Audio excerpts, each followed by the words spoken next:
Fala galera, e aí, vamos falar de surf. Bom, Ricardo Moscoco do outro lado, estamos aqui, temporada número 6, episódio número 3, esse é o episódio de 131 do Vamos Falar de Surf.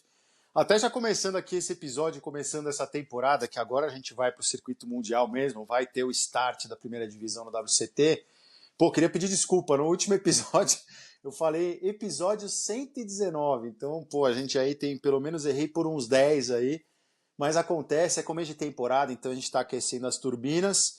E tem bastante coisa para falar hoje, né? Primeira coisa que eu queria dizer, e eu acho que é bacana enaltecer, que esse é um ano especial, né? O ano de 2026 é um ano que o Circuito Mundial de Surf completa 50 anos de existência, de uma história, pô, linda.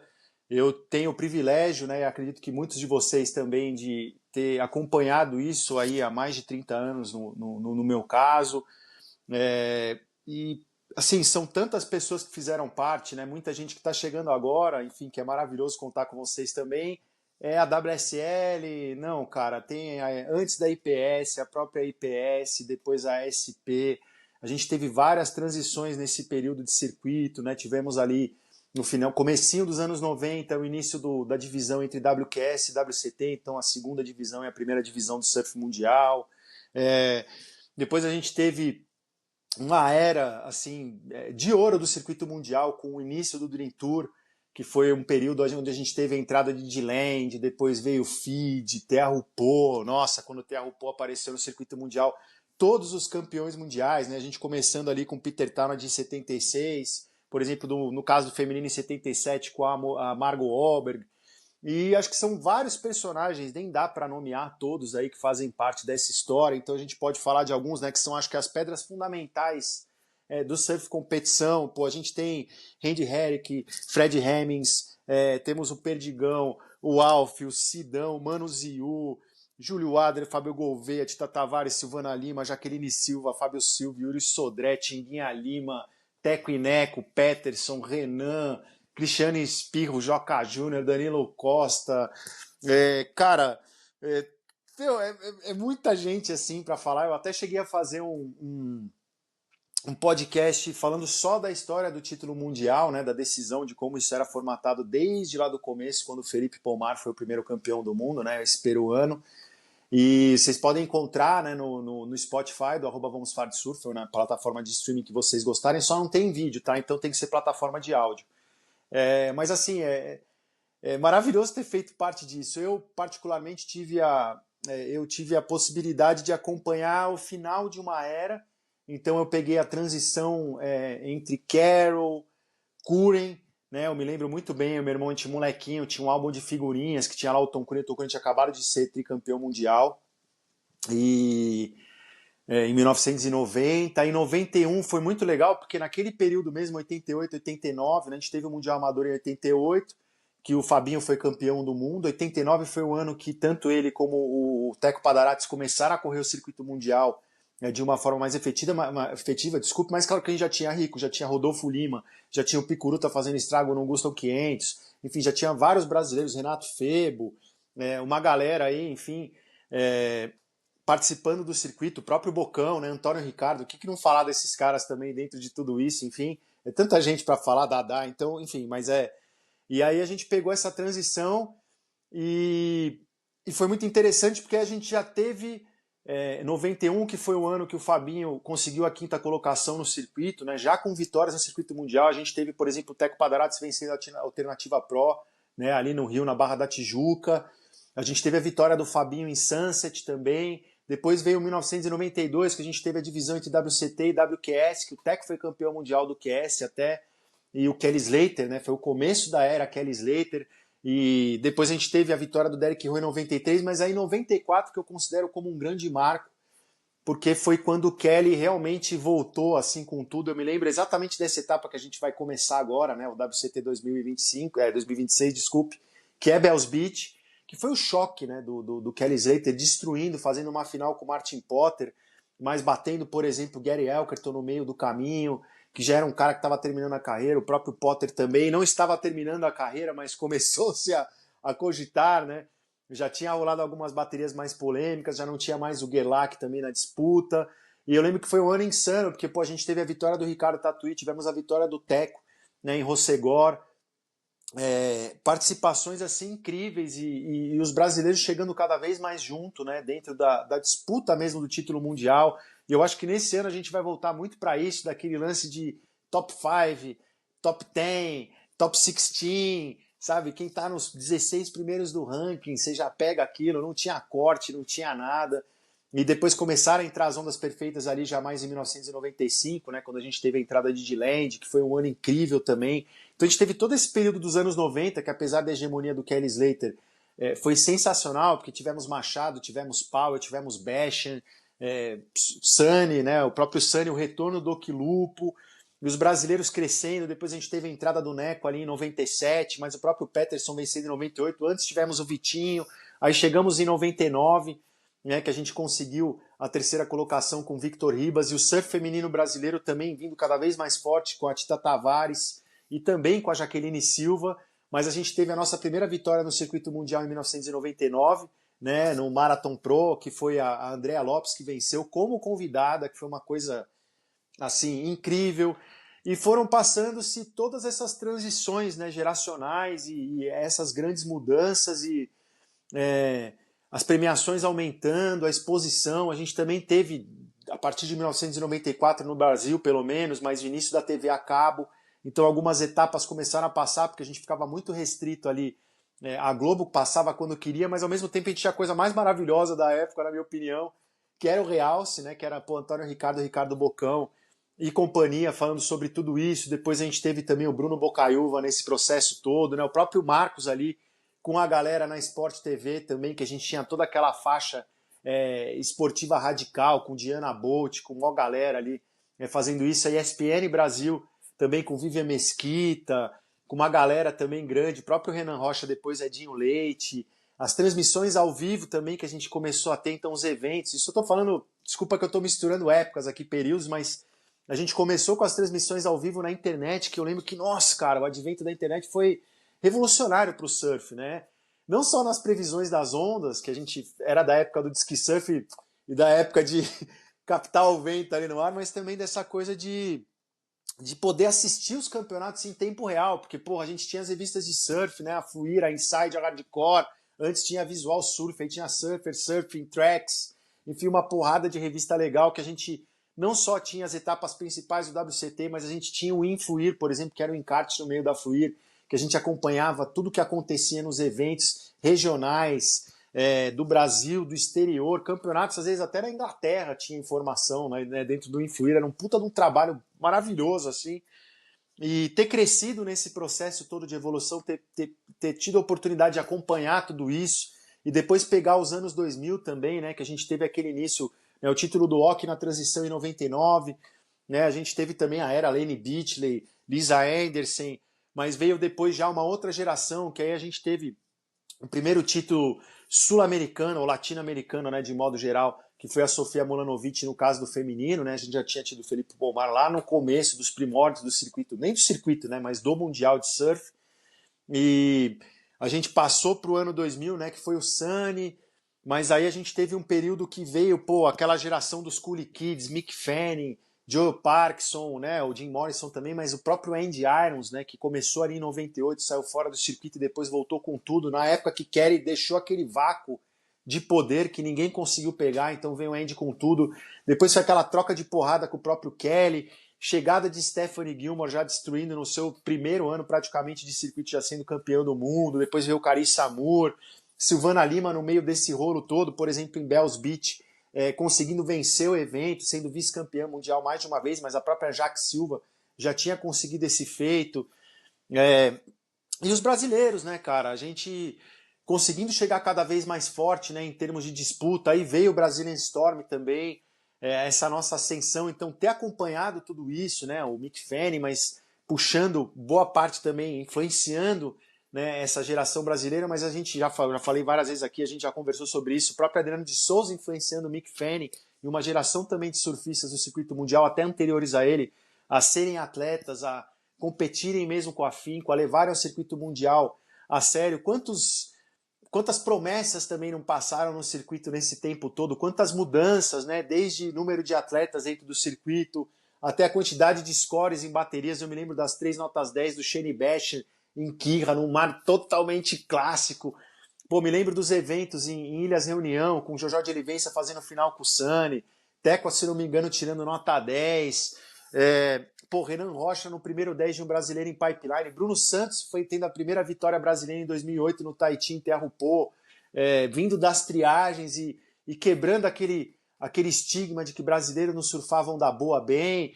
Depois veio essa geração foda, né? Tanto do Adriano, mas também a Brazilian Storm de modo geral, Gabriel Medina, Miguel Pupo, o próprio Alejo, já desmistificando uma série de coisas, se comunicando melhor, vindo mais completos no melhor dos sentidos, né? Porque sempre foram pontos que foram colocando, mas cada um, independente de ser WCT, independente de ser do QS na época, ocorrerem mais as etapas regionais do circuito mundial, que a gente teve uma época também muito louca de mistura do circuito mundial dentro do brasileiro. Então as etapas que tinham aqui no Brasil eram muito fortes, né? A gente tinha as etapas na perna europeia, que eram enormes. Essas são coisas que fazem falta no circuito mundial. Hoje a gente tem um Challenger Series que define os atletas que se classificam para elite com pouquíssimas etapas, né? Uma coisa assim até meio... Não tem aquele ritmo alucinante que a gente tinha de competição, que eu entendo que são ajustes que são feitos com o tempo, mas era muito legal, né, cara? Então, acompanhar tudo isso foi muito bacana e chegar ao título mundial, né, brasileiro em 2014 com o Adriano de Souza. Porra, depois o Mineiro venceu um título mundial também. E aí vem tudo isso, né? O início das Olimpíadas, que eu acho que a gente não pode deixar de falar do circuito mundial de surf e não falar das Olimpíadas. E relembrar todos que fizeram parte, né? A gente tem que voltar, para quem quer entender como é que tudo isso começou, a gente tem que voltar lá para a geração Busting Down the Door, então Sean Thompson, Peter Townend, Michael Peterson, temos também o próprio Michael Thompson, Wayne Rabbit Bartholomew, Mark Richards, enfim, essa galera toda. E olha o que eles conseguiram fazer, né? 50 anos depois, estamos aqui, né? Eu mesmo aqui fazendo um podcast para falar com vocês sobre isso. Eu vejo a influência que teve na minha vida, apesar de eu nunca ter competido no circuito mundial, mas como eu amo isso e como vários de vocês que estão aqui ouvindo esse podcast, que é bastante voltado, né, na sua grande maioria, para o circuito mundial de surf, o quanto isso é benéfico, o quanto isso é maravilhoso. E a gente está num momento diferente, né? Hoje a gente tem as redes sociais, então a transmissão da informação é de uma forma diferente. A entidade tem uma possibilidade, se ela for lúcida e realmente tiver um interesse em escutar quem ama o esporte, quem consome o que ela vende, no caso da WSL, que é uma empresa, ela pode estar próxima do público, né? Eu acho que tem que se aproximar cada vez mais, eu vejo isso a uma distância.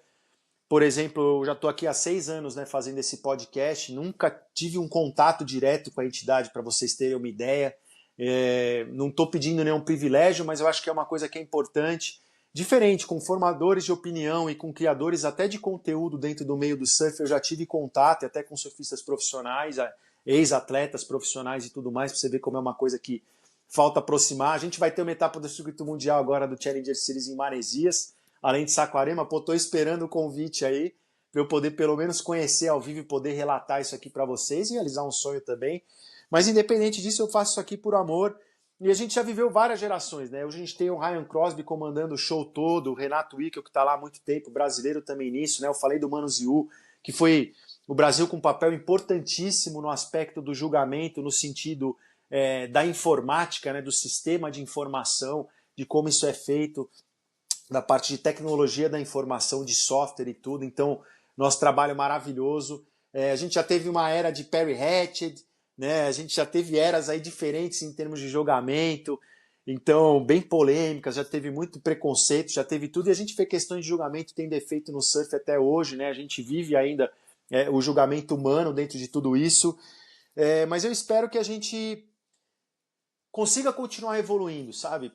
Não só para satisfazer o meio do entretenimento, mas para que o surf fique próximo realmente das suas raízes, e o que a WSL está fazendo hoje é o mínimo, e que eu acho que tem que ser feito sempre, trazer a parte histórica, dar crédito para quem fez parte de tudo isso, quem ajudou a construir toda essa base, não só aqui no Brasil, mas no mundo inteiro, e principalmente valorizar os atletas brasileiros que construíram essa ponte toda, né? Essa história toda, que pavimentaram essa grande avenida, até para que executivos hoje possam chegar e trabalhar isso como um modelo de negócio, né?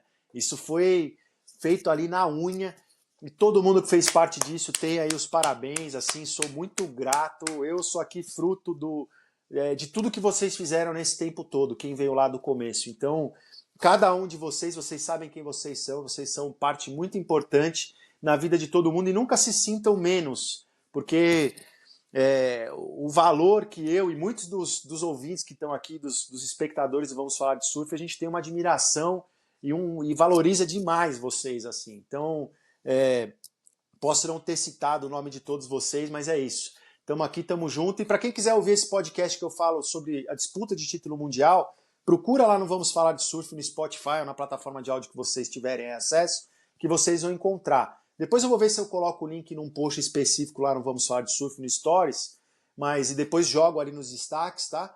Mas vocês podem procurar que eu falo bastante coisa bacana. Bom, vamos lá. Vamos para 2026. Então, assim, brasileiros no CT 2026 já definidos. Então, a gente vai ter Iago Dora, Gabriel Medina, Ítalo Ferreira e Felipe Toledo. Eu vou destacar esses 4 porque são os 4 atletas que já são campeões mundiais. Todos no masculino que detêm um título mundial são brasileiros, né? Com a ausência de John John, que era o único remanescente depois da saída do Kelly. A gente não tem mais nenhum atleta de nenhuma nacionalidade campeão mundial no masculino, então acho que isso é muito importante enaltecer, sendo que, obviamente, Iago Dora, o atual campeão mundial, né? Ítalo, campeão mundial e campeão olímpico, Felipe, bicampeão mundial, no formato Final Five, então vindo para uma temporada para conseguir também seu título no ponto corrido, e Gabriel Medina retornando, né? Felipe retornou no passado, Gabriel Medina também aí por causa de uma contusão ficou a temporada passada praticamente inteira fora, voltando, e o tricampeão mundial, né? O cara que tá todo mundo esperando. Não vamos tê-lo, né? Como eu já falei em outros podcasts, e a gente já espremeu muito essa laranja, vamos dizer assim, já fizemos muito suco dela.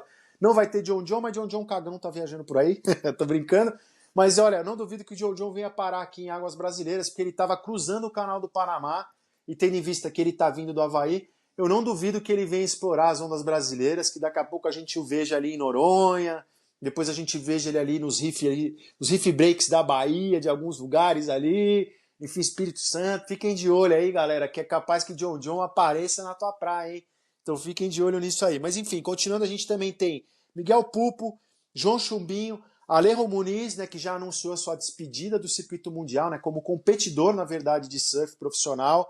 Né, provavelmente continua no meio do surf, vamos ver, mas anunciou sua aposentadoria, então vai correr essa temporada inteira. E voltando, a gente tem também o Samuel Pupo, que tinha caído no corte e retornou através do Challenger Series, e a entrada, né, do Matheus Erdi. Irado, Matheus, voltando aí voltando não, né, voltando a figurar no CT, porque ele já competiu como convidado algumas vezes, né, tanto na etapa de Saquarema como também lá no México, mas entrando realmente no circuito mundial, do WCT na primeira divisão full time, e no feminino temos a Luana Silva, tendo em vista que Tati, já garantida com o wildcard para 2027, acabou de ter o seu bebê junto com o GC Mendes, então tá ali na gravidez, e é interessante porque os 2 wildcards para a temporada 2027 no feminino já estão definidos, vai ser para Tatiana Weston Webb e para Juane Defey, 2 aí recém-mamães, então excelente, é isso, maravilhoso, uma graça também aí, o filhinho, agora não lembro exatamente, mas acho que é a filhinha deles, então muito legal, parabéns aí para eles. Bom, vamos lá, a gente tem, cara, só para fazer um resumo antes, um dos times mais maduros, mais competentes e, como eu já disse, com o maior número de títulos, né, dentro da elite hoje, né, além do fator overall. Então a gente tem no nosso time estilo, temos os aéreos, temos os tubos, alguns dos melhores tube risers do circuito, e acho que também a gente tem o fator competição, né, não só pelas vitórias, mas de quem já foi campeão mundial, então Felipe, Iago, Ítalo, Medina, mas a gente tem o próprio Alejo, Miguel, super maduros esses dois, né? E temos esse fator da juventude dessa geração que são uma trinca ali que a gente esperou bastante tempo para se juntarem no circuito, mas que vai ser um trio parada dura, que é João, né? O Samuel e o Matheus, cara, que acho que isso vai ser maravilhoso ver esses 3 aí, que nessa história que ficou aquela conversa que a gente talvez não tenha uma transição de geração, dessa nós estamos garantidos. Eu também não acho que isso é verdade, enfim, mas a gente é uma outra discussão que a gente já falou sobre isso. Precisamos tomar cuidado, mas tá aí. São 3 atletas de uma nova geração brasileira que vão poder competir juntos, então realizar um sonho de infância deles também. E cada um agrega uma coisa. Mas vamos lá. No feminino a gente tem o retorno da Stephanie Gilmore e da Carissa Moore, ambas aí retornando com o wildcard, que vai ser muito interessante esse confronto com a nova geração, que a gente tem essa expectativa muito grande. E o Challenger Series também está trazendo outros desafios aí para essa temporada 2026, então vamos falar um pouquinho sobre eles. Só explicando para vocês, galera, como a gente vai ter daqui 6 dias no início lá em Bells Beach, menos de uma semana, mas eu não vou fazer os picks. E eu vou explicar por quê. Ainda precisa da definição dos vencedores das triagens lá em Bells Beach, e a gente tem na sistemática nova do formato do circuito mundial, dentro do primeiro round, só quando realmente selecionar quem vai ser os wildcards do evento, né? Quem vencer as triagens em cada local que tiver, que dá para fazer os picks. Então, vocês sabem como é que é a dinâmica de fazer o podcast, pode ser difícil eu conseguir encaixar isso no meio tempo, então a gente pode fazer ali pelo Instagram. Mas o Fantasiando, que vocês aí, quem participa do Vamos Falar de Surf faz tempo, sabe, que é quando a gente participa do Fantasy Surf lá dentro da WSL e seleciona o nosso time de atletas que a gente acha que vai vencer as etapas e somam-se as pontuações no decorrer do ano para ver quem é o grande campeão mundial, vamos dizer assim. A gente vai fazer aqui, estou definindo as premiações, mas com certeza a gente vai ter boné do Orinonautas ou do Vamos Falar de Surf, vai ter o boné da Jax do Fabião, que ele já deu aí faz tempo, que teve gente que não apareceu para coletar a premiação na temporada passada, vocês acreditam? Então, tá aqui ainda. E vamos ver algumas outras coisas aí no meio do caminho para a gente fazer, mas vai ter premiação. Então podem se inscrever. Quando eu montar a liga também, eu vou colocar lá na Vamos Falar de Surf para vocês entrarem. E é isso, vamos para cima. Então vamos lá. Indo agora para os nossos classificados dentro do Challenger Series, eu vou fazer um pequeno resumo, né? Então no masculino a gente teve na primeira colocação direto de Vairal, com 24 anos e 29.620 pontos de somatório total. Caule Vast é esse tahitiano que compete pela França, campeão olímpico, né, dos últimos Jogos Olímpicos lá de Paris. Um goofy footer muito forte, cara, no estilo Jeremy Flores, competidor voraz, com QI competitivo realmente altíssimo, surfa qualquer tipo de onda, cara, de 2 a 40 pés, entuba demais, tanto de frontside como de backside. Vamos observar a questão dos aéreos, da progressividade, óbvio que ele sabe dar, mas esse é um fator que pega, porque apesar de ser goofy footer, nessas direitas que a gente tem no circuito, que é a grande maioria, ele quebra, tanto que ele teve a vitória em Ericeira, né, um pico predominantemente de direitas, né, no Challenger Series da temporada passada, e teve 2 vice-campeonatos em Newcastle, tanto na primeira etapa, que foi Newcastle, e na última etapa do Challenger, que também foi Newcastle. Então foi uma loucura também o que aconteceu. E WSL fica uma dica também, meu. Cara, quando a notícia é para melhorar, beleza, mas tirar a pipeline do Challenger Series, essas loucuras de mudar as coisas no meio do caminho, beleza, façam ajustes, mas tentem manter um critério, entendeu? Tiraram pipeline, não gostei muito. Gostaria que tivesse permanecido e... Enfim, mas vamos ver o que vai acontecer, vamos tocar para frente. Bom, segunda colocação, eu acho que, olha, só para concluir, eu acho que ele pode dar trabalho, o cara no circuito que é um surfista completo, é um excelente competidor, já competiu contra os melhores, a prova disso, não só suas participações dentro de etapas do WCT como Terra-Opô, como convidado, que surfou muito bem, já teve 5ª colocação e tudo mais, mas também mostrou nas Olimpíadas que tem gabarito também para competir com os melhores. Porra, tava Medina, tava Jack, tava Felipe, tava João, enfim, uma galera grande aí. Então eu acho que ele não vem para ser um mero protagonista, tá? Desculpe, um mero coadjuvante. Acho que ele vem para protagonizar mesmo. Vamos ver como é que vai ser. Bom, segunda colocação, o cara que se classificou primeiro nessa história toda, que é o havaiano aí, Eli Heinemann. Até queria mandar um abraço para todo mundo que escuta aí do Havaí, pro Christian Shaper, enfim, uma galera aí que tá muito próxima. Nosso aloha aí para todos vocês, né? Muito boas vibrações, muito mana positiva, um momento difícil. Teve lá em Maui, né, uma chuva muito forte torrencial, depois o Arro também, uma coisa sem precedentes, muito parecido com o que aconteceu no nosso litoral norte aqui de São Paulo, que teve 600 milímetros de chuva em pouquíssimas horas. Então o Havaí sofrendo muito aí com esses extremos climáticos. Então que vocês se recuperem bem, fica aqui, né, nossas boas energias e boas vibrações para vocês. E Eli Heinemann, que também é de um lugar que sofreu com tragédias climáticas, que é La Raina, lá em Maui, onde teve aquele incêndio bizarro. Ele tem 24 anos aí de idade e é um cara que tá vindo com tudo, cara. Ex-WCT, voltando, chegou a ficar uma temporada fora, mas chega muito mais maduro, com um surf muito mais... Sempre surfou muito, mas eu acho que ele evoluiu muito, né? Amadureceu também o surf dele mais e competitivamente não tem nem o que falar. e acho que volta para detonar, cara. Ele teve um quinto em Balito, um terceiro em Ericeira, um segundo em Saquarema, um quarto em Pipe. Esses foram os seus melhores resultados ali, o que o garantiu de volta e voltando para a elite do surf mundial. Na terceira colocação, outro cara voltando, que é o Morgan Sibley, que é aí de 27 anos, lá de Merweather, lá em New South Wales, na Austrália. É um dos surfistas que mais me surpreenderam nessa temporada do Challenger Series, porque ele já foi Final Five, já foi top do WCT, mas era um surfista incompleto. Não era aquele cara foda em onda pesada.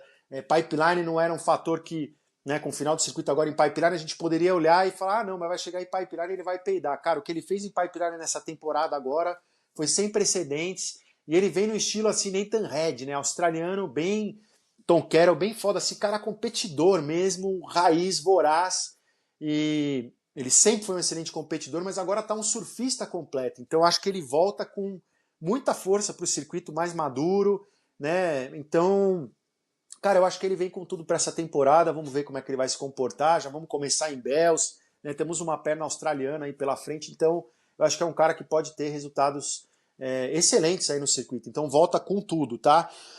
Os melhores resultados dele foi um nono em Newcastle, um nono no US Open, ele também teve um quinto em Ericeira e um segundo em Pipeline. Então, olha isso, uma final em Pipeline não é para qualquer um, independente da condição, porque foi um dia muito atípico, a gente já falou sobre isso. Teve tubo, teve manobra, teve tudo. Então, parabéns aí, excelente resultado, voltando com tudo. O quarto também, mais um australiano, Jorge Pitar, aí de 24 anos, voltando, ele que caiu no corte na temporada passada. É um cara que vem dos Cafundó de Bells Beach, então uma outra região mais isolada, cresceu mais isolada, mas surfando excelentes ondas. É um surfista completo, a gente já viu que ele manda bem nas ondas pesadas. Tudo de backside é que a gente vai observar, né? Tem a RuPaul, Feed, né? Agora a gente tem Raglan também, né? Para incrementar esse circuito, dar um peso maior. E Pipeline ele já mostrou que ele bota para baixo. Então vamos ver nesse restante. Vai ter a chance de fazer o circuito inteiro, porque não vai ter corte. Então isso vai ser interessante para ele, essa oportunidade. E tem a chance de render. É um cara dos carves de frontside, tem fundamentos, né? O clássico australiano ali é bom em onda de linha, principalmente para a direita, então comece em Bells, já vai estar em casa. Então é um cara que pode realmente dar trabalho, tem estatura, tem porte, então é um surfista de alto nível que está voltando aí. 24 anos eu já falei para vocês, ele teve no seu melhor resultado ali, foi um segundo em Ericeira e um segundo em Balito. Então, dois resultados fortes em direitas, como eu disse para vocês, então vem com tudo. Quinto lugar, porra, retornando, boa Samuca, Samuel Pupo aí da família, uma das famílias mais surfs aí do Brasil, irmão do Miguel, filho do Wagner Pupo, o Hanna Pupo total. Cara, tem fundamentos, tem um surf de base muito forte, é rápido, é arisco, tem os carves, tem os aéreos, tem as manobras de frontside e de backside, tem a criatividade, né? Aquele X-Factor de você não saber muito o que ele vai fazer, e entuba muito para os dois lados. Graças a Deus vai ter oportunidade de competir uma temporada inteira. Então acho que isso vai ser muito legal. Vem mais maduro, né? Já está com 26 anos de idade, teve nos seus melhores resultados um nono em Newcastle lá no começo, um nono no US Open, um nono em Ericeira e sacramentou praticamente isso com o primeiro em Saquarema. Dependeu de resultado em Newcastle agora no final, né? Não foi tão bem em Pipeline, perdeu de cara. Mas essas vitórias, você vê essas nonas colocações que ele teve lá no início, que são boas colocações, a gente está falando ali uma oitava de final, round 16, alguma coisa, carimbaram o passaporte dele. Então, mostrando tanto ele como o George Pitar, né, caras que caíram e voltaram na mesma temporada, que foi ajuste ali no CT, né? Por isso que estão voltando. E a gente pensar em Morgan, e também no caso, por exemplo, do próprio Eli Heinemann, são atletas que estão retornando para o circuito, estão mostrando que estão ali naquilo, e quem vem do Challenger vem voraz, cara, porque é um ambiente de competição assim completamente diferente, tá? Todo mundo na fúria sanguinária, não é o Olimpo total, então a porrada é muito mais franca. Vamos lá. Na sexta colocação, cara, o Iceman, né, e o cara do método, o Method Man, o cara do método ali, o cara que tem tudo pensado, que é o Callum Robinson, 26 anos de idade, ele é que é de Evans Head, New South Wales também, voltando aí pro WCT com um nono Ericeira, um primeiro no Pipe Masters e um quinto em Newcastle. É o dono do Surf Power e o rei da competição, tanto que ele está criando, até já criou a empresa dele de curadoria, vamos dizer assim, de ser técnico de atletas de surf, tipo uma Primore Surf dele, e mostrou, cara, que ele pode dizer que dá resultado na prática, conseguiu se reclassificar e evoluiu muito no surf dele, né? Ele mesmo colocou ali num post mostrando as metas dele do ano, o foco dele era performance Que performances que ele teve, cara. A Pipeline foi o exemplo disso, surfando demais, cara, botando aéreo na primeira manobra, na final, assim, fazendo o surf que a gente espera, tanto de um atleta de Challenger Series como um atleta de WCT. E se ele manter essa toada e o surf que ele tá fazendo em ondas pesadas, que a gente sabe que ele é muito bom, cara, ele vai dar trabalho no WCT nessa temporada, hein? Então é um nome pra gente guardar. Parabéns aí, Callum Robinson. Vem com tudo. Em sétimo lugar, bacana, um sul-africano aí, o Luke Thompson, 22 anos, o mais jovem aí desse grupo de classificados do WCT pro WCT 2026, o masculino. Ele que é de Durban, terra de George Smith, vem da África do Sul, terra também de Matthew McGillivray, que não conseguiu a sua reclassificação, mas tem essa mesma base, cara, muito bom de direita. Ele que chegou apavorando com uma vitória em Balito, surgindo meio do nada, com direito a nota 10, com aero full rotation bizarrão. Tem aquela característica clássica dos sul-africanos, por terem muitos point breaks de direita, surfa muito bem as direitas, mas ele não tem aquele estilo tão polido como o George Smith, mas é muito jovem. Tem um bom surf de backside, mas vamos ter que ver como é que ele se comporta nos tubos de backside, né? Que eu acho que essa vai ser uma questão que vai pegar um pouco. Mas é sul-africano, cara. O que não falta é espaço para treino, tudo em 22 anos. Já no WCT, tem muito que evoluir. Então ele vem, né, com esses resultados. Olha só, ele é bem bruto, cara. Bem porradeiro, rusticão mesmo. Então, assim, ele teve o primeiro em Balito e um quinto em Ericeira, né? Eu tô colocando esses dois resultados que foram os principais que o garantiram aí praticamente para essa temporada, né?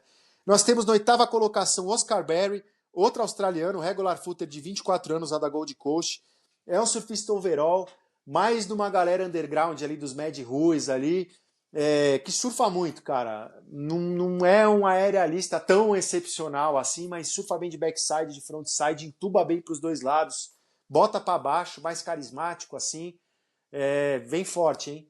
É um cara pra gente ficar de olho, é o australiano com uma boa formação, jovem ainda, 24 anos, então pode dar trabalho. A Austrália vindo com tudo aí para essa temporada 2026. E em nono lugar, porra, Matheus Erdi, 26 anos, ele que vem de uma família, porra, também muito surf brasileira, filho do Alex Erdi, do Alexandre Erdi, que já competiu no circuito mundial também, que a gente poderia dizer até no Challenger Series, já venceu etapas, né? Pô, a gente via desde o Carioca, Limão Brama da vida, também as etapas do circuito mundial, tendo resultados excepcionais, um surfista estiloso, muito bom, e sobrinho de Guilherme Erdi, top do WCT, um dos maiores surfistas aí da história do Brasil, já foi terceiro no Pipe Masters, vice em Feed, vice em Mundaka, cara, já venceu o Newcastle, já venceu o Grand Slam australiano, enfim, um surfista sempre conhecido não só pela qualidade nos tubos, pelo surf polido, as manobras, a linha e tudo mais, mas também muito inteligente competitivamente, o QI competitivo altíssimo,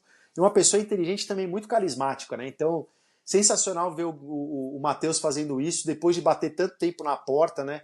E também essa comoção, né, que essa batalha do Matheus gerou, né? Não só aqui no Brasil, de todo mundo, porra, eu não entendi também, né? Grandes marcas aí abandonando ele no meio do caminho, não só do segmento de surfwear, mas também do segmento de fomentadores do meio esportivo. Então estou falando de marcas de energético e tudo mais. Vocês sabem qual que eu estou falando, aqui tem um touro. E, cara, também esse lance de... Porra, ele é um excelente surfista, cara. Tanto que você vê um Logan Dooley, que é o cara do Snapchat 5, botando dinheiro na jogada para ajudar o cara aí para as etapas do circuito mundial. Eu lembro dele levar ele para conhecer o Pat Tenore, que era dono da Ruka, que é dono da Tenore. Ajudando ele a viajar, colocando a session dele como uma das principais do Snapchat 5, né, desse filme aí, que tem vários atletas da nova geração e da antiga geração, né, do mundo do surf, os que estão mais em evidência, e acreditando no talento do Matheus Erdi, fazendo o que muita gente no Brasil não fez, né? Então dando o exemplo, e por ironia do destino, mas não é ironia porra nenhuma, porque ele é um puta de um surfista e merece, conseguiu o patrocínio do seu maior ídolo da infância, que é o Dylan Wilson, mas que também tem uma visão assim de surf, do surf, na verdade, né? Eles têm características muito parecidas, são estilosos, têm os aéreos, a inovação, são carismáticos, se comunicam muito bem. Eu acho que o Julian também viveu aquela época que ele também ficou na Hurley muito tempo, depois a Hurley largou ele.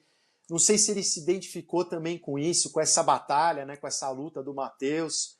E quando você se posiciona e você tem um perfil pensador, que é maravilhoso, que eu acho que a indústria do surf e a WSL, todo mundo tem que entender que isso é importante mesmo no surf, forma opinião e tudo.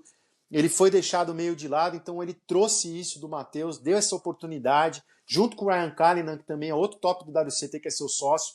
Então acho isso maravilhoso. E ele tá vestindo a camisa, e eu acho que a River Projects, por exemplo, nem vende no Brasil, mas o Matheus é um surfista tão incrível que vale a pena patrociná-lo. Então fica esse exemplo e esse mix todo, junto com tudo. Aí tem o Cabrito, tem o Grilão, enfim, cara, é sensacional. Então, Matheus tá de parabéns, cara. Fiquei muito contente. E eu queria falar uma coisa, uma crítica à WSL, ao quadro de juízes da WSL também. Cara, não dá pra você deixar na mão de uma pessoa, cara, poder estragar o ano de um atleta ou uma competição inteira. Gerou uma comoção mundial a nota que foi dada pro Matheus Erdi naquela bateria e a nota que foi dada pro adversário dele, o contexto da bateria toda. Teve críticas de todos os meios, de todas as nacionalidades, né? Toda a comunidade do surf se manifestou em relação a isso. Às vezes a gente fica com cabeça, eu tive conversas aí de teorias da conspiração, sabendo que na matemática ia ser muito difícil os outros se classificarem, então deixou para dar uma emoção. Ao mesmo tempo todo mundo ficou com o cu na mão, porque, por exemplo, a River Projects era ainda parceira do evento da WSL lá em Newcastle, fazendo as camisetas do evento, as roupas do evento, e tendo meio que pop-up store e tudo. Então ia pegar mal pra cacete se o Matheus não se classificasse, mas ele também não precisava de empurrão, era só que a nota fosse justa. E a onda em si, cara, sabe? O critério de julgamento, o cara foi totalmente contra. Porra, uma onda espumada, difícil, um aero full rotation de backside na seção, na junção, caindo no flat, sabe? Você dá nota, tipo, porra, meu, era assim, ridículo. E esse cara podia ter estragado tudo, cara. Assim, se o Matheus não se classificasse, ia ser uma coisa assim, absurda, assim, surreal. Então, eu acho que precisa refletir, precisa ter um compliance maior, precisa ter uma orientação maior e não dá para você deixar esse poder todo na mão de uma pessoa só. Eu acho que precisa revisar essa questão do julgamento. Eu espero que nessa temporada 2026, daqui para frente, né, porque no fim o Challenger foi 2025, 2026, seria o 2025, mas terminou em 2026, que não aconteça de novo, cara. E nem na etapa da Elite também, no CT, e também nem no QS, cara. Então, a gente ainda vê umas coisas doidas de julgamento por aí. Cara, reflitam nisso, porque seria um papelão assim gigantesco, ia tirar o brilho, ia tirar tudo e ia tirar a oportunidade mais uma vez de um cara que hoje é super aclamado dentro do meio do surf como um dos maiores inovadores, que ia ficar fora disso por uma questão completamente injusta de uma nota de um cara numa bateria. Então, porra, não dá, né? Cacete, chega, falei, vambora. E o último colocado, último classificado, para falar melhor, foi o Liam O'Brien na 10ª colocação. 27 anos, ele é aquele lá de Brisbane, o come quieto, é quietinho, não fala muito, o surf dele fala pra cacete.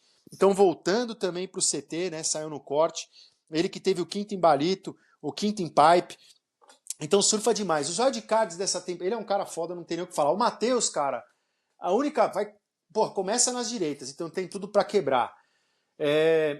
Vamos ver ele nos tubos de backside nas bombas, principalmente feed, terra rupô e pipeline no final do ano.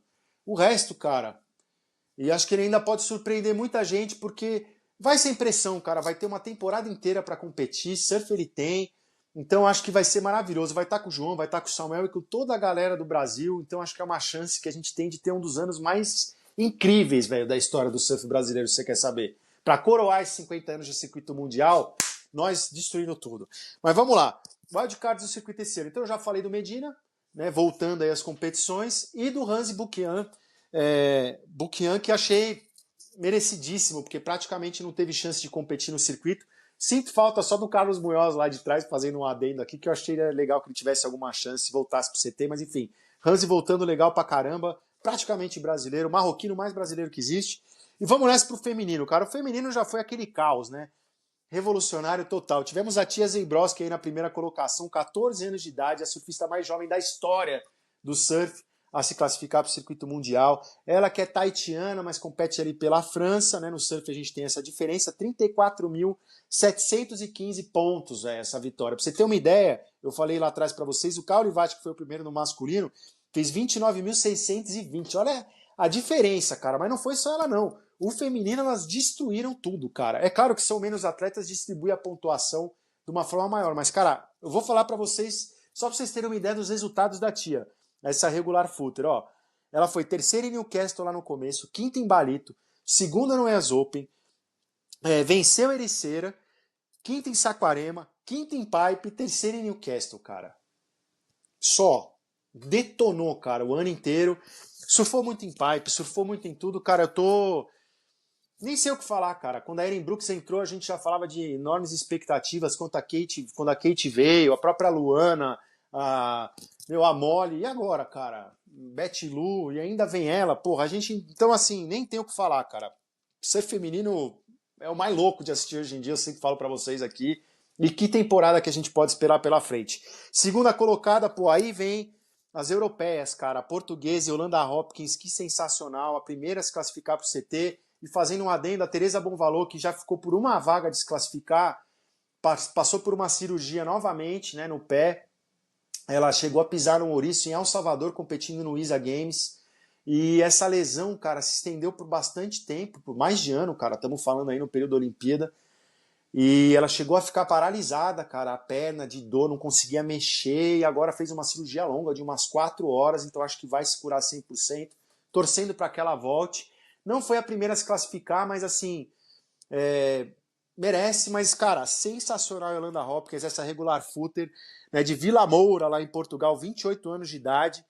E, cara, trazendo aí o dobro de idade, né, da Tia Zembrowski, ela foi completa, surfista completa, cara. Tem tudo para detonar aí no CT. Surfa demais, foi quinta em Newcastle, segunda em Balito, quinta no US Open, terceira em Ericeira, venceu em Saquarema, que ela já tinha tido uns puta resultado, então conseguiu sua vitória lá. E foi nona 2 vezes em Ericeira também, em Newcastle. Sensacional, cara. Desculpe, eu errei aqui. Foi primeiro em Saquarema. Esquece esses últimos resultados que eu confundi com o atleta que vem depois. Ela fez 33.375 pontos.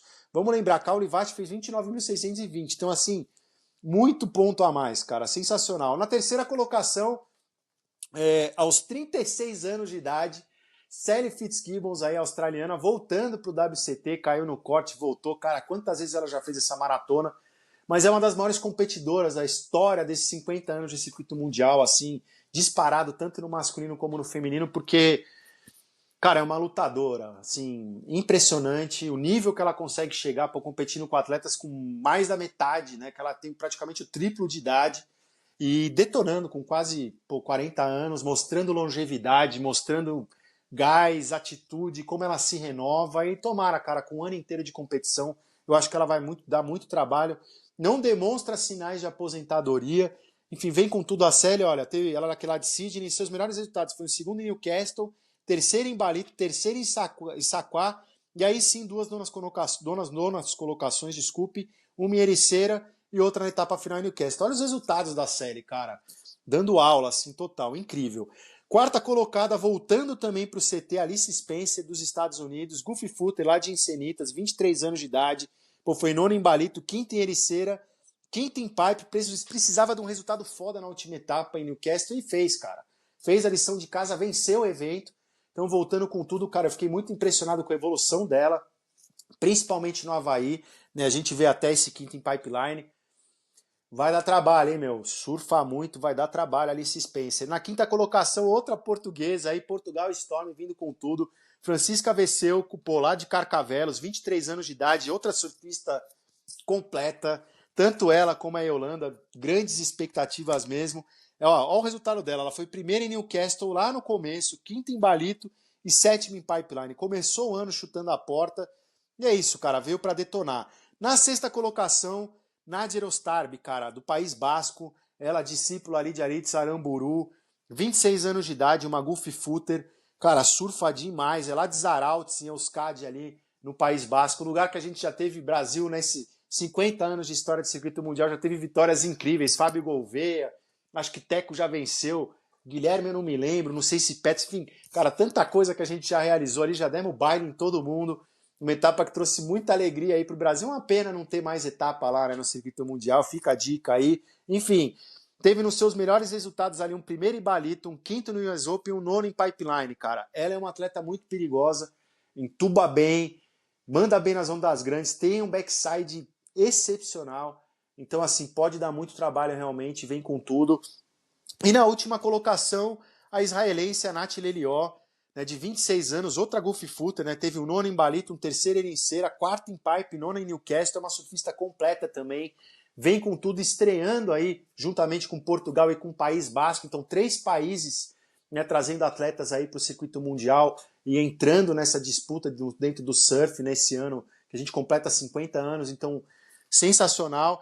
Uma coisa que a gente pode dizer dessa analogia, no masculino é um Australian Storm, né? Acho que, se eu não me engano, dos 15 primeiros atletas no Challenger Series masculino nesse final de temporada, uns 12 eram, 12 não, uns 13 ou 12 eram australianos ali que estavam na disputa das vagas, ou 10, então era um número muito grande, né? A gente teve 5 classificados, né?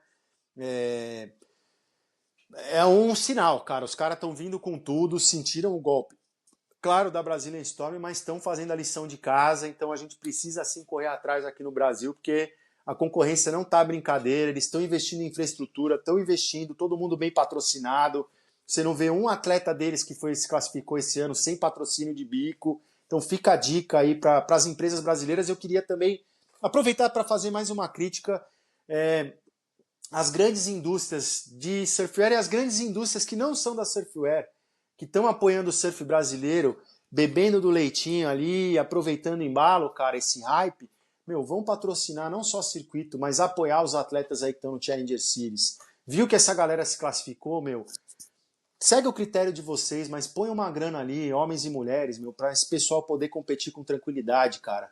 Ajuda muito, e não custa nada, vão ganhar dinheiro com isso de qualquer jeito, já ganham muito dinheiro, então façam isso. Bom, vamos lá. No feminino, o cara é Euroforce, cara.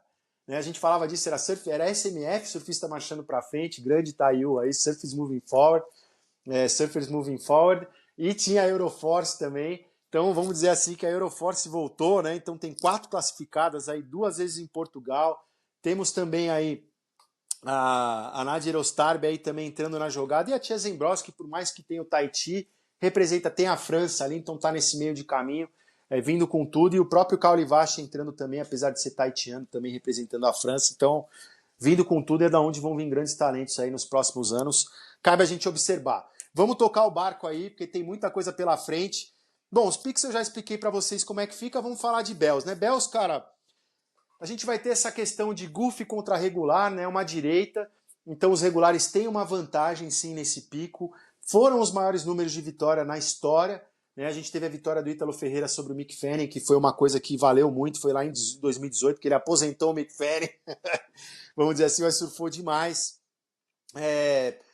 Mas é uma onda que sempre foi dominada aí por Kelly Slater. No feminino a gente tem Stephanie Gilmore, que venceu 4 vezes, a Carissa Moore já venceu 3 vezes seguidas, olha que loucura, e a Caitlin Simmer já venceu uma, Tyler, que está voltando de contusão, praticamente não surfou aí durante meses, voltou a surfar umas 2 semanas atrás, e acho que vai competir, já foi 2 vezes campeã lá também.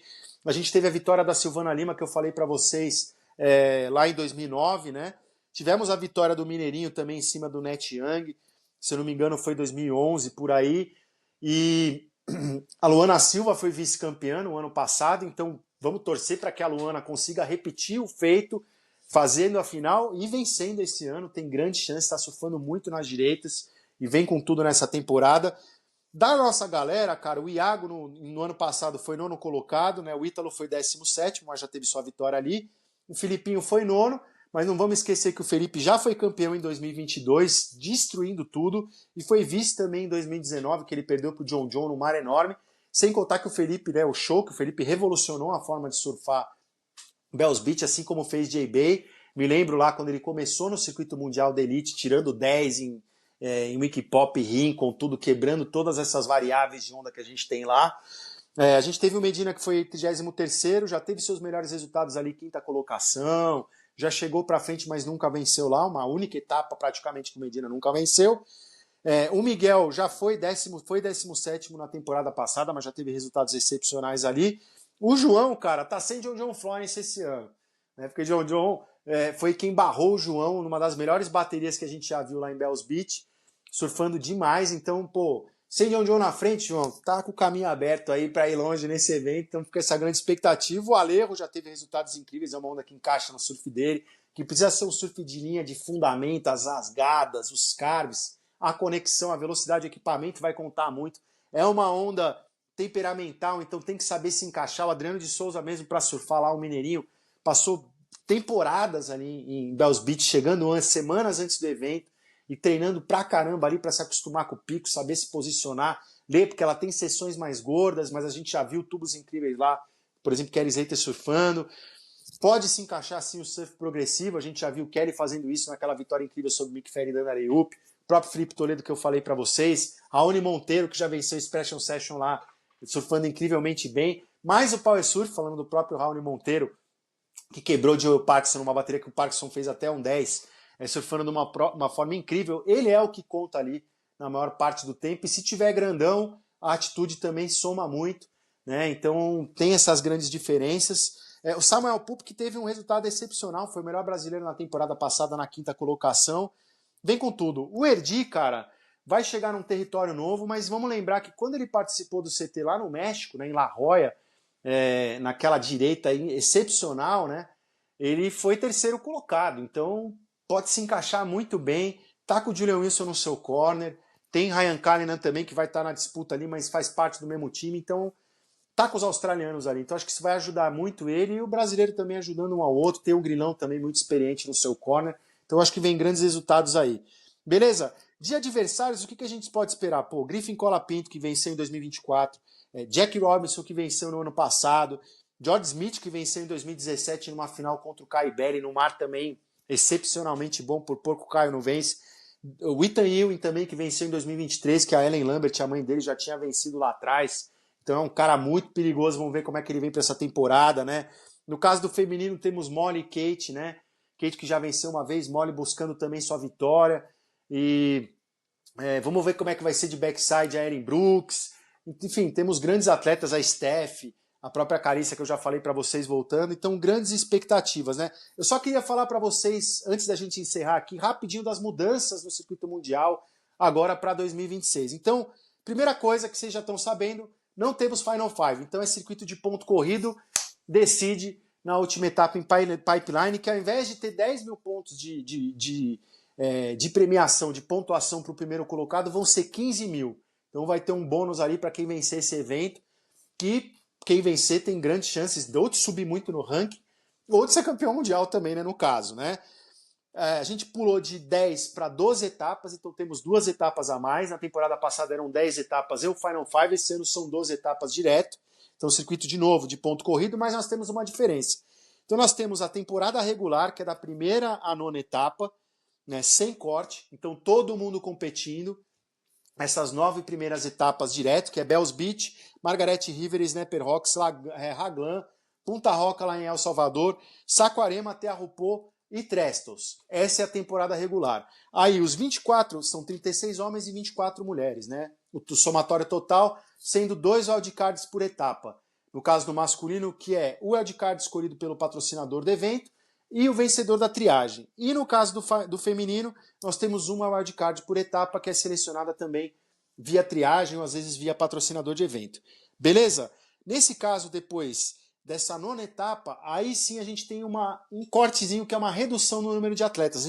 Ficam 24 homens e 16 mulheres, que vão competir 2 etapas, que seria Abu Dhabi e Portugal lá em Supertubos.